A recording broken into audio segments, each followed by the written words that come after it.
Eh bien, bonjour à toutes et à tous. Bienvenue à ce 39e webinaire Parlons RH sur le sujet suivant.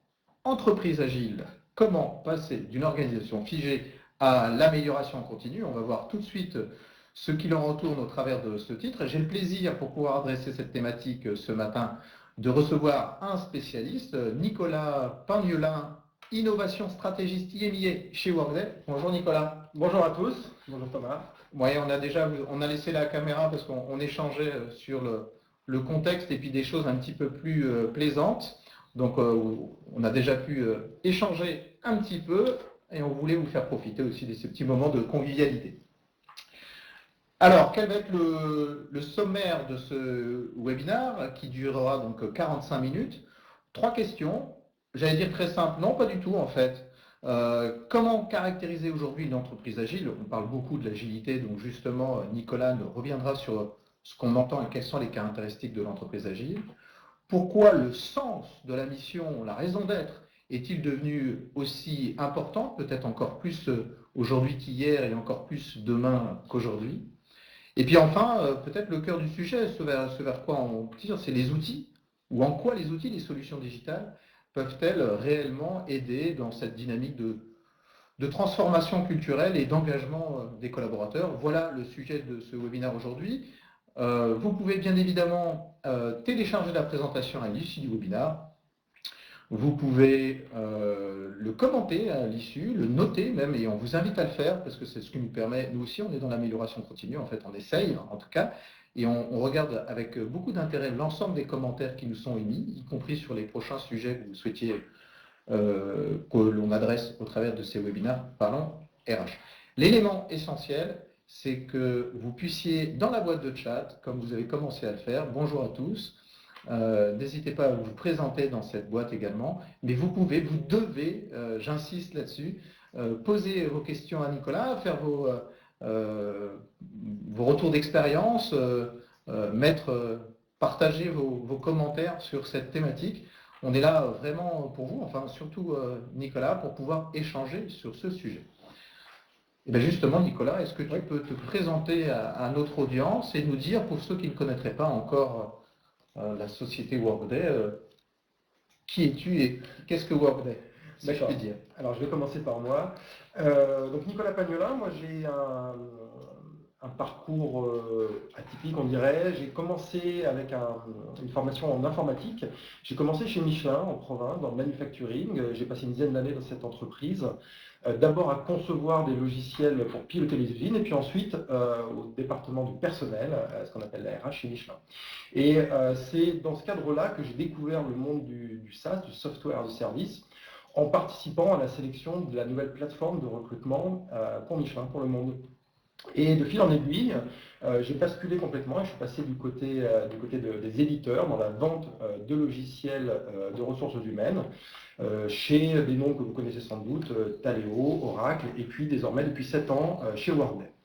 Donc Workday est une société américaine. Juste avant de basculer sur Workday, qu'est-ce que tu fais aujourd'hui chez Workday? Alors aujourd'hui, moi je m'occupe de travailler, donc d'évangéliser sur l'innovation, tout ce que va apporter Workday et globalement dans le monde de la RH et de la finance, et je m'occupe également de ce qu'on appelle le positionnement stratégique dans les cycles de vente, c'est-à-dire ce dont on va discuter aujourd'hui, les thématiques fondamentales pour les entreprises, les expliquer et expliquer en quoi une plateforme, et notamment la plateforme de Workday, peut aider à résoudre et aller plus vite sur ces solutions-là. Parfait, un spécialiste de l'innovation. Alors Workday, en quelques mots. Voilà, Workday, entreprise américaine, créée il y a une quinzaine d'années à côté de San Francisco, 12 000 employés aujourd'hui, plus de 3300 clients dans le monde, et puis une société qui propose une plateforme pour la gestion de la finance et des ressources humaines, en mode SaaS, donc Software as a Service, uniquement par Internet. Ok. Workday, en fait, il s'est souvent vu comme une sorte de dog américain, comme ça, qui vient croquer une partie des entreprises du CAC 40, si je puis dire. Évidemment, je schématise. Qu'est-ce qu'il en est de Workday en France? Workday en France, c'est une aventure qui existe depuis plus de 7 ans maintenant. On est aujourd'hui 150 personnes à travailler à Workday France, à Paris, certains en province également.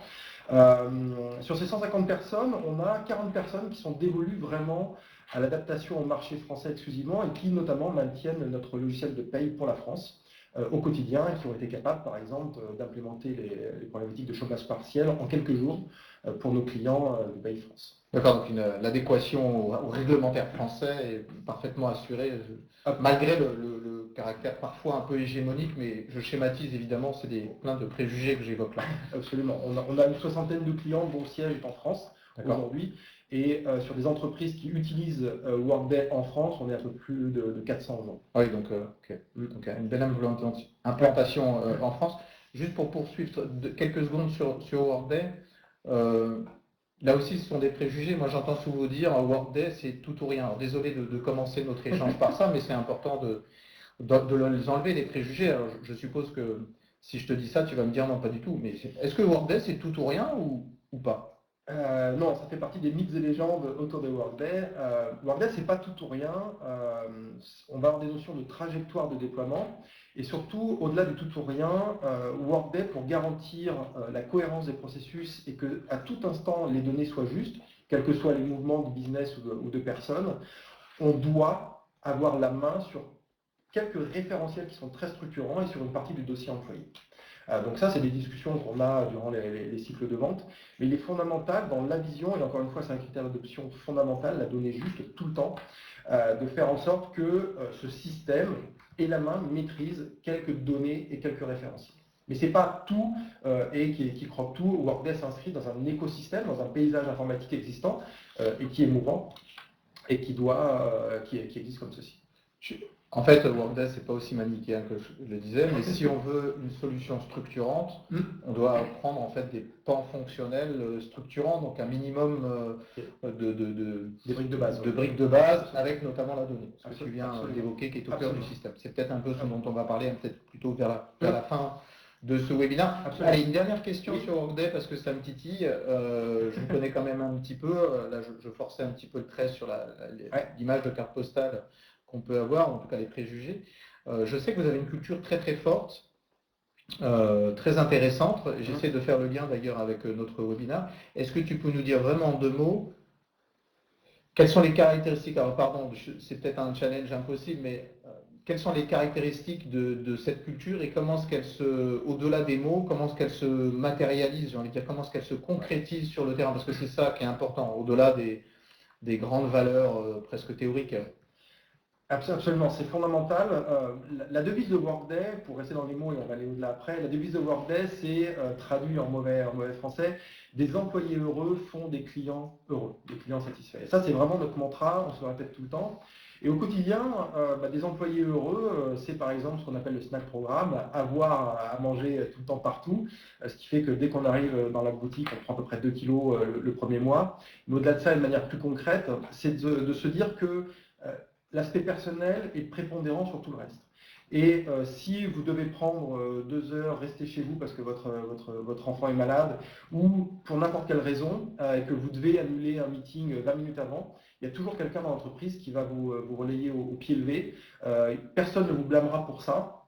Et cette cohérence, cette idée de faire passer l'humain et les contraintes de la vie en général au premier plan, c'est fondamental. Et là, dans la culture, c'est un aspect ultra fort. Pour faire le lien avec le snack programme, en fait, c'est l'humain au cœur ou au ventre, au sens des tripes. Il y a un petit peu de tout. Ouais. Okay. Parfois, avoir du sucre peut aider à passer des moments difficiles. Merci pour cette présentation. Alors, commençons tout de suite par la première question. Comment est-ce qu'on peut caractériser aujourd'hui, le mot aujourd'hui est peut-être un sens un peu différent qu'il y a 6 mois, hein, on est encore dans un phénomène très particulier. Comment est-ce qu'on peut caractériser une entreprise agile? Alors, l'entreprise agile, c'est vrai que le terme est devenu un peu tarte à la crème parce que tout le monde veut être agile, toutes les méthodes sont agiles. La chance que j'ai chez Workday, c'est d'être exposé à une multitude de clients français et également internationaux dans tout secteur d'activité. Et les caractéristiques qu'on pourrait tirer de tout ceci, c'est qu'aujourd'hui, une entreprise Une entreprise agile, c'est une entreprise qui va concilier finalement son business, son ambition avec ce que vivent les gens au quotidien. Et globalement, ça veut dire que l'entreprise agile, elle va être dans son époque. Elle va permettre l'utilisation des outils modernes et également la mise en place de nouveaux modes de travail. Alors ça, on est en plein dedans, comme ce que tu évoquais par rapport à ces problématiques de confinement. Tout le monde a été projeté dans le home office, mais permettre à chacun, en fonction de son besoin local précis, de pouvoir faire du home office ou pas, de prendre une demi-journée, d'utiliser Slack parce que je trouve ça cool, ou plutôt le mail ou les SMS parce que c'est ma culture, ça devient prépondérant. L'entreprise, dans sa société, c'est celle qui répond aux attentes des individus d'un point de vue sociétal, comme le nom dit. Mais là, on est vraiment sur des notions de transparence. Être vraiment dans l'entreprise transparente, qui va donner de l'information à ses employés, qui va prendre en compte toutes les notions d'éthique, de diversité, d'employabilité, qui deviennent des contraintes de la société, des contraintes ou des attentes de la société très fortes. Et puis également, pourquoi pas, ce qu'on voit beaucoup en ce moment, un équilibrage des rôles entre l'entreprise comme donneur d'ordre, mais également l'employé qui contribue à cette réussite. Et puis le dernier point, quand on dit l'entreprise dans sa mission, c'est celle qui va se mettre au clair par rapport à sa raison d'être.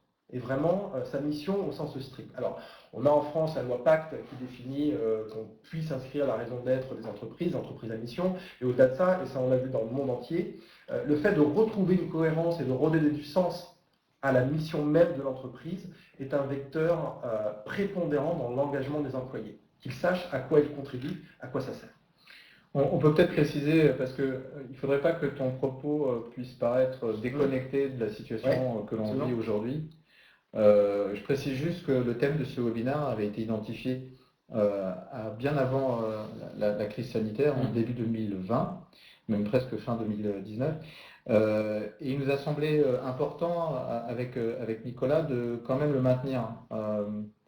Parce que cette thématique, en fait, elle était vraie hier, et la crise ne change rien à sa véracité, à son utilité, à son intérêt. Hein, donc ce qu'on pensait vrai hier reste vrai aujourd'hui, et même peut-être encore plus vrai. Ah oui, complètement. Ce qu'on vient de vivre, tous collectivement, ça exacerbe ces questions d'introspection. On s'est tous posé la question au moment de c'est quoi le sens de mon job? Est-ce que j'aime mon job? Est-ce que j'ai envie de faire ça? C'était vrai avant, ça existait. Moi, j'avais une collègue qui est une amie avec qui on a vendu beaucoup de logiciels et qui, il y a 2 ans, s'est dit mais ma vie, c'est pas ça. Moi, ce que je veux faire, c'est faire de la bière. Et depuis, elle fait de la bière. Et là, pour le coup, en termes de culture de Workday, la culture de Workday, c'est-à-dire c'est ton choix, on le respecte, c'est génial, on est ultra content pour toi, on va te laisser partir vite et t'aider à monter ton projet. Et surtout, on reste copains et on te commandera beaucoup de bière. Mais néanmoins, cette introspection, elle est fondamentale aujourd'hui. C'est intrinsèquement, on aura ce moment de balancier. Quand je parle de l'époque et des moyens de travail, tout le monde va pas rester tout le temps en home office ou en remote working parce qu'on est quand même des animaux grégaires, on a besoin de voir des gens. Et puis on a également un petit peu des sondes qu'on avait lancées en avance de phase sur ces problématiques-là, tous les gens qui étaient indépendants, les graphistes, les freelances, qui nous disent aussi que ce besoin de meute, il revient. Et si on n'a pas le bureau, c'est des espaces de coworking, c'est aller bosser au Starbucks, mais pour voir des gens, pour discuter, et aussi pour nourrir sa réflexion du monde extérieur, tout simplement. Donc le sujet reste d'actualité. Je reprends juste l'entreprise, les 3 caractéristiques d'une entreprise agile. C'est une entreprise avec une raison d'être et une manière de faire. Je vais le résumer comme ça. Une raison d'être, c'est la mission, et une manière de faire qui résonne avec le monde contemporain. C'est dans son époque, être moderne, et dans sa société au sens social et macroéconomique, en répondant aux aspirations des parties prenantes. Ça, c'est pour l'entreprise, mais quid de la fonction RH? Comment on fait le lien là, avec la fonction RH, qui est un peu la cible, si je puis dire, ou les clients? Je ne sais pas d'ailleurs si c'est les clients, la cible, le fournisseur, bref. Alors, ça c'est fondamental. Ce qu'on voit, ce que je constate, c'est que la fonction RH, c'est vraiment le bras armé pour passer la puissance de cette nouvelle culture, de cet état d'esprit. On dit souvent le digital, etc. Le digital, ce n'est pas que de la technologie. La technologie en est une partie, mais le digital, c'est avant tout des nouveaux comportements, des nouvelles cultures, un nouveau rapport au temps, un nouveau rapport justement à la donnée, comment on la consomme, comment on les critique par rapport à elle, des nouveaux modes d'interaction, on n'est plus tout le temps face à face, on peut être très bienveillant, y compris par Slack ou par SMS ou WhatsApp ou que sais-je. Et finalement, cette fonction RH, elle est fondamentale puisque c'est elle qui va être d'une part le garde-fou en disant bon, on ne peut pas tout faire non plus dans l'entreprise. Il y a des règles qui sont légales, il y a des règles de bon sens, nous on va les garantir, et puis on va être un peu la mouche du coche, la fonction RH va être la mouche du coche pour dire dans le business, ça doit avoir un sens, on doit respecter un sens général. Donc la RH, elle est fondamentale, c'est vraiment le business partner qui réclame maintenant sa place à la table du COMEX. Et la fonction RH au sens large, et notamment par le service qu'elle apporte, contribue dans l'ordre premier à cette diffusion de la culture. La fonction RH comme agent ou facilitateur de cette entreprise agile qui doit elle-même, je suppose, être agile pour pouvoir être la garante de cette transformation. Absolument. Et les plateformes logicielles, donc justement la question c'est de se dire en quoi les outils peuvent contribuer à cette agilité, c'est ce qu'on va voir, et apporter des solutions très concrètes, opérationnelles. Pour le coup, les plateformes RH, les outils sont une partie de la réponse. La réponse, elle est duale. Il y a les gens de la fonction RH qui poussent la culture. L'outil devient le médium, le média avec lequel on va pousser ces choses-là. Donc le paradigme, on le verra un peu changer. L'outil doit être tellement puissant qu'il doit quasiment disparaître au profit du service. On le verra un peu plus tard, mais c'est vraiment, l'outil devient fondamental. On ne peut pas regarder Netflix si on n'a pas la télé ou Internet, ou qu'on n'a pas Netflix. Alors, le but c'est de pouvoir échanger aussi avec les internautes, donc n'hésitez pas, je vois qu'il y a déjà Sophie, JC, je ne veux pas accrocher votre prénom, Jean-Christophe Grosjean, Duez, qui pose un certain nombre de commentaires et de questions. Sur l'entreprise agile, curieux de ne pas retrouver, je suppose dans la définition, qui ne se veut pas une définition académique, qui est une proposition pour circonscrire un peu le thème de ce webinaire, curieux de ne pas retrouver l'adaptation au changement, la valeur pour le client et la valeur pour les employés, dans ce que tu proposes en termes de caractéristiques de l'entreprise agile. Alors, merci pour la question, parce qu'en fait, le point sur la conduite du changement, qui est fondamental, arrive finalement dans un des derniers slides que j'ai préparé. Mais vous allez voir qu'on va arriver à un moment où les thématiques vont s'entrecroiser, et cette valeur, si en filigrane, tout ce que vous évoquez, c'est exactement ce que vous avez dit, valeur pour l'entreprise, pour l'employé, du sens commun, vraiment une relation win-win. Et la gestion du changement, la conduite du changement, elle est fondamentale. Parce qu'on parle de culture, donc on ne pourra pas décréter qu'il y a un changement et qu'on devient agile. C'est quelque chose qui va se diffuser, se distiller au fur et à mesure quand les gens s'approprient justement cette agilité, mais surtout se retournent vers le client. Et il y a dans tout ce qu'on dit, et dans tout ce qu'on va dire aujourd'hui, dans tout ce que je vais dire, il y a cette notion de se retourner vers le client final, de savoir ce qu'on veut lui apporter. Et de ne pas avoir un message diffus, mais au contraire, une cohérence dans le type de service ou de produit. Alors, je vois bien qu'il y a d'autres questions, mais en fait, elles sont, pour l'instant, je vais les rassembler un petit peu pour la suite, puisqu'on va d'abord dérouler un tout petit peu le propos, mais continuer à les poser, on va bien évidemment les prendre. Alors, parce qu'il y a des éléments de réponse je suppose, dans le propos de Nicolas, c'est pour ça. En quoi justement le sens de la mission, la raison d'être, je ne sais pas trop comment le qualifier d'ailleurs autrement, est-il devenu aussi important aujourd'hui ? Parce que les gens changent, puisqu'il était peut-être moins vrai avant, devient de plus en plus, parce qu'on a eu du temps pour chacun se poser des questions sur ce qu'on voulait faire, parce qu'on veut se sentir considéré. Et je pense que plus que jamais, les gens ont besoin de savoir à quoi sert ce que l'on fait. Savoir que ce qu'on fait ne va pas détruire la planète. Comprendre également, à l'intérieur des entreprises, et c'est très vrai dans les grosses entreprises, comprendre le sens de sa mission. Ce n'est pas parce qu'on est sur un système de back-office ou sur des process de back-office qu'on ne sert pas in fine le client final. Donc remettre en visibilité ce client final, ce qu'on va lui apporter, même si moi je fais un sachet en plastique qui n'a rien à voir avec le produit final, mais qui contribue, ça aide tout le monde à s'inscrire dans cette trajectoire et à donner in fine le meilleur de soi-même. Et finalement, pour revenir à ta question sur les outils, en quoi ça contribue, la qualité des outils qui vont être apportés aux employés est vécue comme le reflet de l'attention qui est portée à chacun, qui est portée aux collaborateurs. Si on me promet une image employeur, une marque employeur hyper innovante et que j'arrive face à des outils monochromes des années 80, ça résonne pas complètement et en plus, j'ai pas l'impression qu'on considère vraiment. Moi, ce que je veux, c'est qu'on me dise, bah, tiens, si tu veux travailler avec tes équipes en Slack, bah, tu prends Slack. Si tu veux travailler plutôt Chrome ou Safari ou Internet Explorer, bah, prends un navigateur qui va bien.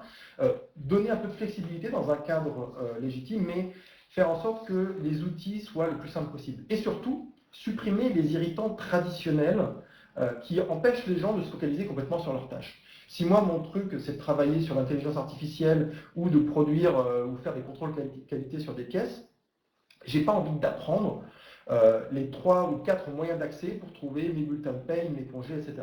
Aujourd'hui, tout le monde s'attend, parce que dans notre quotidien, on a des accès hyper rapides à plein d'informations, à retrouver sur son mobile tous ses jours de congé, son solde, et pouvoir le poser instantanément. De même qu'accéder à son bulletin de paye en PDF. De même que pouvoir accéder aux entretiens individuels ou, la seconde d'après, à des contenus de formation, sans avoir besoin d'aller sur l'intranet pour faire des parcours compliqués. Donc tout cet exemple-là, de proposer et repenser la manière dont ce qu'on va proposer au client final, on peut se le poser en interne. Et c'est vraiment tout ça pour faire en sorte que les gens savent à quoi contribue leur mission et puissent réaliser cette mission avec le moins d'irritants possible autour.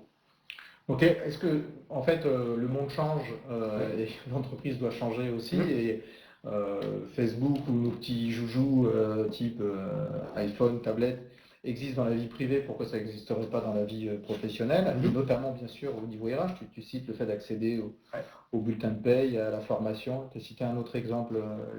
Il y avait les entretiens annuels, etc. Est-ce que ce que tu évoques là, est-ce que c'est pas vrai dans, on va dire, dans le secteur tertiaire, dans l'école blanc? Est-ce que c'est possible? Est-ce que c'est vérifié? Est-ce que c'est attendu dans le secteur industriel? J'ai envie de dire, ouais, bof, dans l'industrie. Si, à fond, et sans doute plus que jamais dans l'industrie.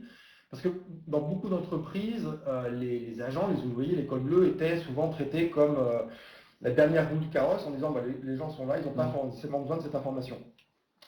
Un exemple très concret que je cite volontiers parce que pour y avoir travaillé et avoir côtoyé ces gens-là pendant une dizaine d'années chez Michelin, donc je me permets de citer Michelin, où traditionnellement les agents, justement sur les 30 000 employés en gros en France, il y a à peu près 20 22 000 agents, ces gens-là n'étaient pas traités, n'avaient pas accès au système RH. Agent, c'est un col bleu, c'est un ouvrier maintenant. Voilà, absolument. Les gens qui concrètement font les pneus, contrôlent la qualité, etc. Tous ces gens-là n'avaient pas accès aux plateformes. Et il y a eu un choix lorsque Michelin a fait le choix de prendre Workday, de le déployer non seulement en France, dans le monde entier, mais également en France. L'ouverture, le premier mois, sur les 30 000 employés, il y a eu 22 000 connexions. Et en moyenne, tous les mois, il y avait 20-30 000 connexions. Ça veut dire que tout le monde n'y va pas et ne consomme pas, mais comme tout le monde ne va pas tout le temps sur Amazon ou sur Netflix, mais quand les gens en avaient besoin, ils allaient consommer et ils étaient curieux de savoir ce qui s'y passait. Et non seulement ils étaient curieux, mais surtout on a constaté chez Michelin une augmentation sur cette population ouvrier, agents col bleu, une augmentation de 94% des demandes de mobilité interne. Et ça, parce que l'outil était intuitif, parce que l'information était là, sans aucune formation. Donc en gros, Michelin a dit eh les gars, on a un super outil, allez voir ce qu'on a comme données sur vous. Et puis, si vous voyez d'autres choses, juste consommer. Et notamment, ils ont consommé, c'était assez fantastique comme retour, cette augmentation des mobilités internes. Bon, donc j'ai posé une question bête, mais en fait, c'est bien que tu l'aies pas du tout. Donc ça concerne toutes les entreprises, quel que soit le secteur d'activité, quel que soit le statut des collaborateurs. Tout à l'heure, il y avait une question, et aussi, qui était quelle que soit la taille de l'entreprise. Il y avait une question qui était de dire, je ne voudrais pas utiliser la boîte de chat, et vous avez raison, il y a beaucoup de commentaires. Voilà, il y avait exemple entreprise agile et taille de l'entreprise. C'était Jean qui posait la question. Je ne suis pas sûr qu'on puisse mettre une échelle, une granularité dans l'agilité, une granularité dans la taille, mais ça concerne tout le monde aussi.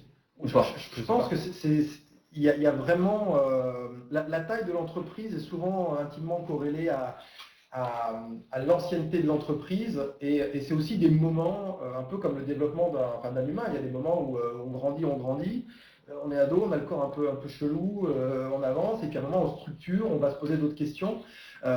L'agilité, on en a besoin, ce sens du service, au sens vraiment d'être dans l'époque, d'apporter les bons outils et d'être clair dans sa mission. Je pense que, enfin moi je suis convaincu que quelle que soit la taille de l'entreprise, c'est une réalité. Ensuite, les outils, les modes pour le faire émerger peuvent être liés là pour le coup à la taille de l'entreprise. Mais on est sur, je pense qu'on est sur une autre question. Ok. Alors justement, avant d'aborder la troisième partie, je vais prendre le plus possible de questions. Olivier te pose la question suivante sur Workday. Je les découvre en même temps que vous, hein. Donc vous m'excuserez si ma lecture n'est pas forcément fluide. Comment cette philosophie, je suppose celle que tu as évoquée en introduction, se traduit-elle dans l'organisation pratique de la société Workday? Organisation hiérarchique ou flat? Est-ce qu'il y a une organisation spécifique pour faire vivre ce que j'ai qualifié de l'humain au cœur, l'humain au ventre? Alors, il y a l'organisation spécifique. Après, et ça rejoint la question de tout à l'heure sur la taille, on a vécu un petit peu tous les modèles parce qu'on a été en hyper-croissance. Je vous disais qu'aujourd'hui, on est 150. Quand je suis arrivé, on était 12 en France. Et ça a été vrai, quand je suis arrivé, on était 2000 dans la boîte, maintenant on est 12 000. Donc en l'espace de 5 ans, le truc a explosé. Et on est passé, en effet, d'une organisation plutôt flat à une organisation qui devient plus hiérarchique, avec des VP un peu partout, etc. Mais nécessité fait loi. Pour autant, quelle que soit la taille et la structuration des équipes, cet aspect de culture est inaliénable. Et si à un moment, une décision doit être prise entre business et culture, c'est même pas une question. C'est la culture, c'est l'humain qui l'emporte systématiquement. Je vais vous donner un exemple, et le but, c'est pas de rouler les épaules en disant ouais, c'est super cool, mais quand le confinement est arrivé, alors Workday est partout, donc on avait vu ce qui arrivait sur la Chine, etc. C'était l'époque où on devait faire nos grands-messes annuelles aux États-Unis. Il y a eu des décisions très droites qui ont été prises de dire, et ça c'était début janvier, on ne va pas envoyer 1000 personnes d'Europe aux États-Unis si on n'est pas sûr de ce qui va se passer, si ça va fermer ou pas. Et du jour au lendemain, comme on a tous vécu ici, les gouvernements ont dit on ferme les bureaux, clac, clac, clac, clac, clac, partout. La réaction de Workday, ça a été de dire, les gars, on n'a aucune idée de ce que sera le business demain, personne ne le sait. On ne sait pas si nos donneurs d'ordre demain seront encore là. Ce qu'on sait, c'est qu'on a un peu d'argent devant nous. Et ce qu'on sait, c'est que ce que vous allez vivre, personne n'a jamais vécu, on est incapable de le modéliser ou de savoir ce qui va se passer. On n'a aucune idée de l'impact que ça va avoir sur vos vies perso. Donc ce qu'on va faire, et ça Workday l'a fait pour tout le monde, sauf les VP, etc., mais pour tous les employés dans la boîte, ils nous ont offert 2 semaines de salaire. Donc on a reçu sur notre salaire de mars, et ça s'est retourné, donc là c'est aussi parce que la système de paie était plutôt cool avec Workday, mais ils sont retournés très vite, et ils nous ont offert, 2 semaines de paye en plus pour nous dire, on ne sait pas ce qui va se passer. Mais au moins, on sait que si vous devez prendre en urgence des gens pour garder les gamins parce que vous avez des meetings que vous ne pouvez pas annuler, faites-le, et il n'y a pas de question. Si vous devez acheter des trucs, faites-le, on verra plus tard. Voilà, en termes de culture, je ne sais pas si ça répond à la question. L'idée, c'était sur la question de comment se traduit jamais. Il y a d'autres questions, donc non, mais c'est comment se traduit cette culture dans l'organisation. Moi, j'ai compris que l'organisation, elle était en fait assez représentative d'une start-up ou d'une organisation, et que la culture, là, de toute façon, elle se diffusait, elle se propageait, elle s'infusait, quelle que soit la structure organisationnelle. Il y a pas mal de questions, je vais les passer un petit peu rapidement comme ça. Allez. Sur le besoin de présence physique. Comment gérer et entretenir la dynamique alors que nous sommes dans l'incertitude du retour sur site? Ça, il n'y a pas de bonne méthode, je pense que tout le monde apprend, mais le plus important, tel qu'on l'a vécu nous aussi, c'est de garder l'humain au centre de tout et d'accepter une certaine forme de perte de productivité à certains moments, mais surtout de garder le contact. Et quand on dit garder le contact, c'est pas forcément 1 heure de one-to-one systématiquement avec tout le monde, mais peut-être un petit call de 5 minutes, un WhatsApp, quel que soit le moyen privilégié, le moins invasif possible. Mais après, le retour sur site, ça va être ce qu'on sait, c'est que ça sera plus comme avant. Ce que ça sera, on ne sait pas. Mais je sais que je ne sais pas. Oui. Non, on sait qu'on ne sait pas. Mais on sait que ça va changer, a priori. Mais... On sait que ça va changer. Ensuite, les outils nous aideront. Le retour qu'on a eu des clients Workday, c'est que l'outil, la plateforme les a beaucoup aidés à faire un peu un sanity check. Est-ce que tout le monde est-ce qu'on considère bien tout le monde? Est-ce qu'on a laissé personne dans un coin esselé? Est-ce que tout le monde est couvert? Est-ce que tout le monde a eu une réponse? Ça nous aide à être complètement exhaustif, ce qui est souvent assez dur quand on a des outils qui ne sont pas complètement aux prises avec la réalité quotidienne immédiate. Donc l'impact que je citais tout à l'heure, et c'était le sens de ta question, des données structurantes, des données justes, quelles que soient les modalités, quels que soient les changements, c'est fondamental. Mais là, malheureusement, je pense qu'on n'a pas de réponse ici. En fait, il y a même comment est-ce qu'on peut gérer une présence physique quand on est en distanciel. Par définition, on ne peut pas la gérer, on peut juste essayer d'entretenir une présence un peu distancielle. Ouais, et puis peut-être aussi, c'est accepter un mode hybride où, alors pour le coup, c'est vrai que chez Workday, on vit ça de l'intérieur depuis très longtemps, parce qu'on a cette culture du home office depuis le début, mais avoir des réunions hybrides où on a 3 personnes sur site et 4 en distanciel, ça devient une norme, c'est complètement accepté, et chacun a sa voix au chapitre. Après, il y a des petits réflexes à adopter, mais l'agilité, c'est aussi ça peut être aussi, parce que l'époque le requiert, de permettre à chacun de joindre, d'être présent comme il l'entend. Allez, je vais te demander un exercice difficile de répondre en 20 secondes à chacune des questions. Il y en a d'autres, et puis après on attaquera la partie 3. C'est un peu ça, presque, je ne vais pas dire des réponses cruciales. Mais Isabelle te pose la question, comment être agile dans une entreprise commerciale? En fait, il faudrait presque préciser, pardon, je réponds un peu sous forme de question. Isabelle, qu'est-ce qu'une entreprise commerciale? Presque toutes les entreprises sont commerciales, je ne parle pas des organisations publiques. Il y a des organisations qui sont à but non lucratif, mais une entreprise commerciale. Si c'est une entreprise avec des vendeurs, genre un peu des gens comme moi qui vont vendre des services, des logiciels, être agile, c'est encore une fois ne pas imposer forcément une présence systématiquement. Il y a des points de synchronisation fondamentaux pour passer la puissance, encore une fois, passer les messages, parce que ça ne veut pas dire que tout est angélique et puis qu'on n'a pas d'objectifs. Il y a des moments où on doit voir les gens, mais c'est aussi laisser beaucoup de liberté, aux commerciaux. Un commercial, son juge de paix, c'est son quota, ses achievements. Donc normalement, on doit être capable de lui appuyer en présentiel ou en distanciel sur l'épaule en disant est-ce que tu as fait ci, est-ce que tu as fait ça. Mais être agile, c'est aussi laisser un petit peu le micromanagement de loin et être plus sur les gros ensembles. Mais, alors 20 secondes, c'est compliqué, ouais. Ouais, je suis désolé. Non.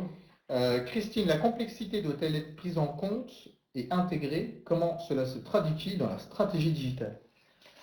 Alors ça, c'est une très bonne question aussi. Non pas que les autres soient pas bonnes, mais c'est une très bonne question. Et finalement, j'en parle un petit peu dans les slides d'après. Alors, on passe à la slide d'après. Ouais. Emmanuel, Jean, j'oublie pas vos questions, je les ai là en tout cas, pour certaines d'entre elles. Donc, poursuivons le propos justement sur... et je crois qu'il y avait quelques questions, Jean-Christophe, JC, qui dit le webinaire est visiblement centré sur la notion de plateforme logicielle. En tout cas sur la notion d'outils et de solutions digitales. On est dans un monde digital et effectivement dans le webinaire il y avait cette question de comment les solutions digitales, le digital au sens outil, peut concourir, participer à la transformation de culture dont on a vu qu'elle était nécessaire pour faire une entreprise agile au sens sociétal dans son monde et en termes de mission. Donc voilà, je t'adresse la question, mais avec en filigrane la question de JC. Donc sa question, ça serait, comment on fait le lien, en fait, pourquoi dans ce webinaire on parle de plateforme ou d'outils? Oui. Et moi, donc ce serait un peu la question de JC, et moi je te pose la question, mais comment est-ce qu'ils peuvent aider la transformation qu'on a évoquée? Parce que l'outil est indissociable et on se rend compte aujourd'hui, plus que jamais, qu'on n'aura jamais tout le monde sous la main. Et notamment dans des entreprises, bon, c'est des entreprises commerciales, mais dans beaucoup d'entreprises, on a des gens qui sont au fond de l'entrepôt, qui verront des représentants de l'entreprise peut-être une fois tous les mois.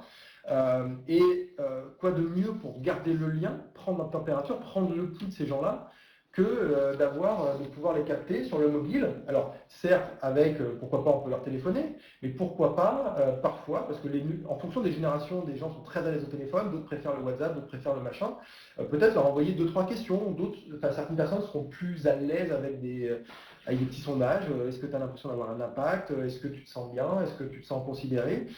Certains sont en frontal client. L'outil, c'est juste un média et ça remplace finalement peut-être la plaquette qu'on envoyait une fois par an aux gens. En revanche, on change radicalement la temporalité, puisqu'on n'est plus sur une lettre envoyée au domicile ou donnée en main propre à l'individu une fois tous les 3 mois, mais on est sur un moment où c'est l'entreprise qui définit la cadence, la fréquence, et en plus c'est dual. L'entreprise peut dire, bah, tiens, moi je garde le contact, ça fait longtemps que je n'ai pas entendu parler de toi, mais en revanche, je suis capable de recevoir tes questions, tu en auras peut-être 3 aujourd'hui et plus pendant 3 mois, mais je vais traiter tes sujets comme ça. Et encore une fois, c'est le principe d'Amazon. Amazon, ça marche 24 heures sur 24, 7 jours sur 7, mais vous n'êtes pas 24 heures sur 24 bloqué dessus. Quand vous en avez besoin, ça marche, quand vous n'avez pas besoin, vous laissez, puis peu importe. Ou comme Netflix, ou comme tous ces services. Alors, je ne sais pas si ça répond à la question, et c'est peut-être un peu long par rapport aux 20 secondes, mais... Alors, et sur le sujet des outils, est-ce qu'ils peuvent aider Donc par rapport aux outils, ma conviction, notre conviction chez Workday, c'est qu'un outil pour réellement servir, il doit disparaître. Il doit se faire oublier et ne plus exister qu'au travers du service qu'il apporte. Et finalement, j'ai déjà évoqué, par exemple, prendre le pouls, etc. Mais si demain on est capable... Ce serait presque service as a software, alors. C'est du service as a software, Ouais. exactement. Software as a service, mais service as a software, c'est ça. C'est vraiment le service qui est apporté, et vraiment là, l'idée d'un service personnalisé, contextualisé, et qui arrive au bon moment. Donc aujourd'hui, notre conviction, c'est que les gens ne veulent plus d'un service pléthorique, régalien, qui apporte tout de manière monétique à tout le monde. Chacun va être traité dans son unité, individualité. Waze, il capture toutes les données de tout ce qui se passe sur la route, mais il ne vous dit pas que Jean-Paul, il est en train de rouler à 180 sur l'autoroute du Soleil, alors que vous êtes bloqué dans votre truc à Paris. Ça ne vous intéresse pas. Ce que vous voulez, c'est savoir dans combien de temps vous allez arriver à votre rendez-vous ou chez vous. C'est ça la donnée juste. Si demain, on est capable, dans le domaine de l'entreprise, d'avoir de manière non invasive le smartphone qui arrive le matin et qui dit bah, tiens, toi tu gères ton équipe de commerciaux. Aujourd'hui c'est l'anniversaire de Johanna. Pense à lui souhaiter, ça ne te coûte rien, mais ça va lui faire super plaisir. Attention, tu as une personne qui est en contrat à durée déterminée, qui arrive en fin de contrat dans 2 semaines. Il faut te décider. Il faut décider maintenant. Ce ne sera pas le dernier jour. Sur ton rapport dans le rapport de vente ou dans le rapport de PNL, j'ai détecté quelque chose d'étrange. C'est pas moi qui l'ai décidé, c'est pas moi l'outil qui décide, mais je t'apporte l'information en ta convenance. Et si on est capable de synthétiser ça sous forme d'assistant digital personnel, alors on aura gagné. Ça ne veut pas dire que derrière c'est pas très complexe, et ça ne veut pas dire que derrière les méthodes RH, les méthodes groupe ne définissent pas des choses très complexes avec des cas d'usage, mais en revanche pour l'utilisateur final, et c'est quand même à lui qu'on pense in fine, ça doit être le plus simple possible. Et pour faire ça, et c'était le sens de la question à laquelle j'ai parlé de vous tout à l'heure, mais notre conviction, c'est d'appliquer un principe de réalité. C'est-à-dire que les entreprises sont très complexes, mais aujourd'hui, un des challenges, c'est de se dire, on va automatiser le gros de la troupe, les 80% des cas nominaux qui arrivent tout le temps. En revanche, on s'autorise peut-être à passer en mode manuel pour traiter les cas un peu exceptionnels. Et peut-être que pour rester justement dans l'agilité et permettre au système d'évoluer très vite, on ne va peut-être pas rentrer ces cas exceptionnels qui sont par essence extraordinaires, qui n'arrivent que très peu, dans le système. On ne va pas faire une usine à gaz pour traiter des choses qui n'arrivent que de manière très épisodique. Pardon, quelle différence avec les ERP? Alors la différence, et ça c'est un peu, c'est un élément fondamental des systèmes qu'on appelle SaaS, des plateformes SaaS, c'est qu'elles ne permettent pas de tout faire. Alors c'est pas la limite, mais l'ouverture des ERP permettait de tout faire. Vous pouvez tout coder dedans. Donc ça veut dire que les gens se sont fait plaisir, notamment les entreprises de manufacturing, les entreprises techniques, qui ont cette tendance, et on aime bien en France sur-ingénierer les process, on a tout mis dedans parce qu'on pouvait tout mettre. Et ça donnait des projets qui ont duré des années et qui sont pour certains toujours pas terminés. La promesse du SaaS, c'est de dire vous allez avoir un système opérationnel par configuration. Ça ne veut pas dire qu'on fera tout. Bien sûr, on va couvrir le légal local, ça c'est inévitable, inaliénable.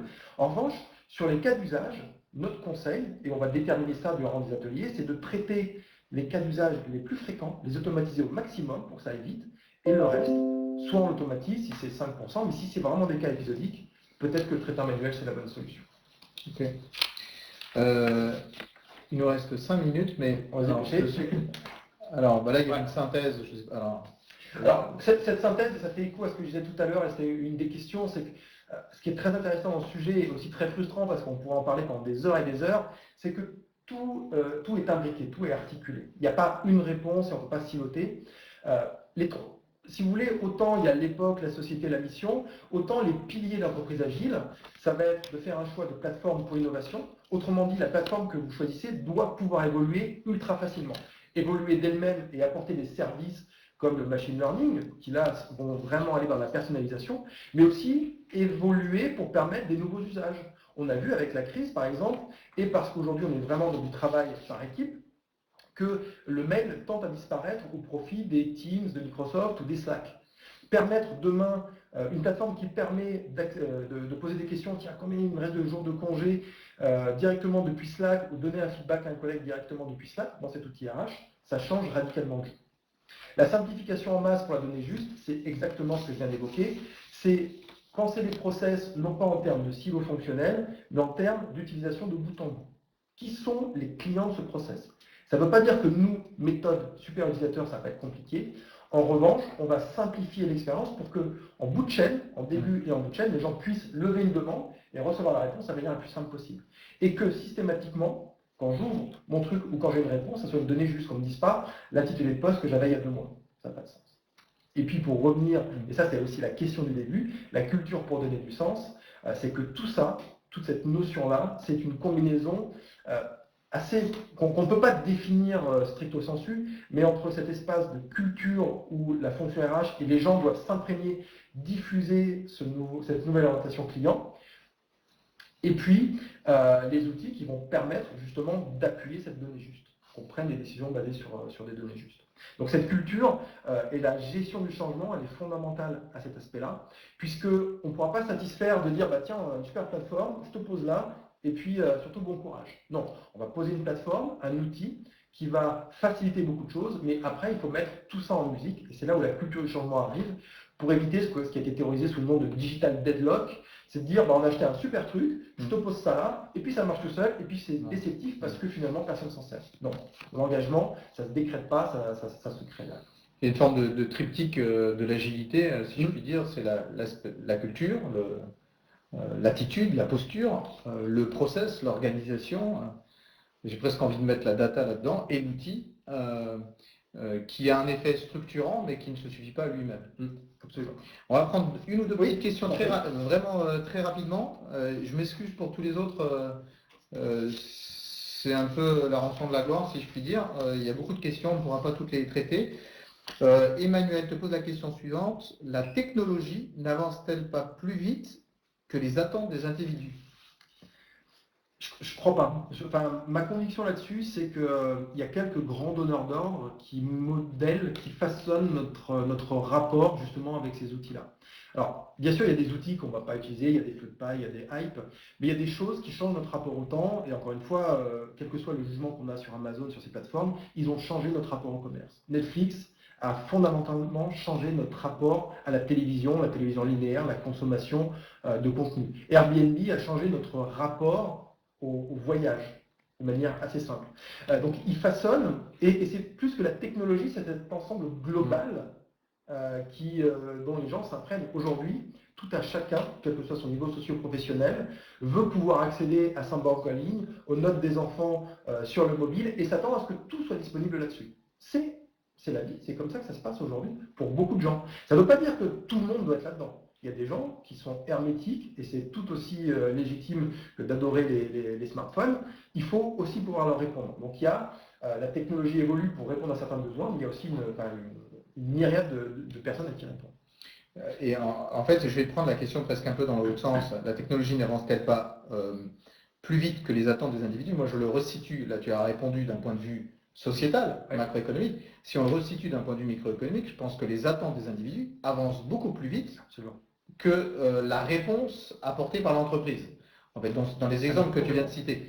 Donc, il y a une déconnexion au sens premier comme au sens, une déconnexion digitale, mais une déconnexion en termes, tiens, on parle de distanciation sociale, de distanciation physique, de distanciation des attentes entre ce que propose l'entreprise, notamment au niveau RH, et ce qui fait en fait la vie de tous les jours. Et il n'y a pas de jugement de valeur, est-ce que c'est bien ou c'est pas bien le digital ou les réseaux sociaux, c'est pas ça le sujet, c'est ce qui fait la vie de tous les jours. Il y a une vie qui devient un peu duale, il y a une vie hors professionnelle, peut-être que la crise va accélérer justement les différents changements. Je ne peux pas prendre plus de questions pour respecter un petit peu le timing, mais moi je vais quand même t'en poser deux autres, puisque tous les webinaires Parlons RH se terminent de la même façon. D'abord, merci à tous pour vos questions et encore une fois, désolé.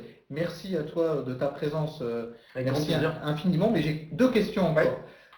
Coup de cœur et coup de com', c'est-à-dire coup de cœur, c'est quel est ton coup de cœur à nous faire partager, peu importe qu'il soit en lien ou pas avec le sujet, et coup de com', c'est quelle est l'actu que tu as à nous faire partager. Commence par celui que tu veux. Eh ben, coup de com', c'est ce qu'on appelle Workday Elevate, qui est un événement gratuit qui aura lieu pour la première fois en virtuel. Une première partie de 9h à 10h30 qui sera en live, en remote, puis gratuit et puis à la demande sur différents sujets. Ici, gestion administrative, gestion des talents, innovation, comme on vient d'en parler un petit peu. Tout ça, c'est gratuit. L'inscription est complètement gratuite. Il y aura des témoignages clients. Et donc, c'est le 16 juin. Vous pouvez vous inscrire et je pense que Ferhat va mettre le lien dans le chat. Et le coup de cœur, c'est ça, c'est dans la combi de Thomas Pesquet, c'est une bande dessinée hilarante. Donc c'est un gars qui a choisi de se confiner dans l'ISS, et il l'avait choisi depuis tout petit. Et donc c'est une BD de Marion Montaigne, c'est la dessinatrice de Tu mourras moins bête, mais tu mourras quand même, qui vulgarise beaucoup de faits scientifiques. C'est juste génial. Vous allez vous retrouver dans votre lit en train de plier en deux comme une baleine et les gens vont regarder, enfin les gens, votre conjoint va regarder en disant mais qu'est-ce qui se passe? C'est hilarant de bout en bout. Je vous le conseille, ça démystifie beaucoup le voyage dans l'espace et tout ce que ça revêt de magique, c'est absolument énorme. Gros coup de cœur. Marion Montaigne dans la combi Thomas Pesquet, ça fait plaisir aussi dans ce contexte dans lequel on est de terminer par une note de convivialité, de jovialité, hilarant. En plus, je suppose que Thomas Pesquet fait preuve aussi d'une appétence sur les outils digitaux. Ça nécessite une capacité d'agilité et être dans un process d'amélioration continue. Je pense que quand on est là-haut, on est plutôt sensible à ça. Encore une fois, merci beaucoup. Merci à tous. Pour ma part, je vous donne rendez-vous, en fait, comme chaque mois, tous les derniers jeudis de chaque mois, il y a le webinaire Parlons RH. Donc le prochain rendez-vous, je regarde mes notes, est le 25 juin à 11h. Prochain webinaire qui aura lieu, qui traitera, sur le reskilling, pas l'upskilling, le reskilling, la reconversion. En quoi la formation aujourd'hui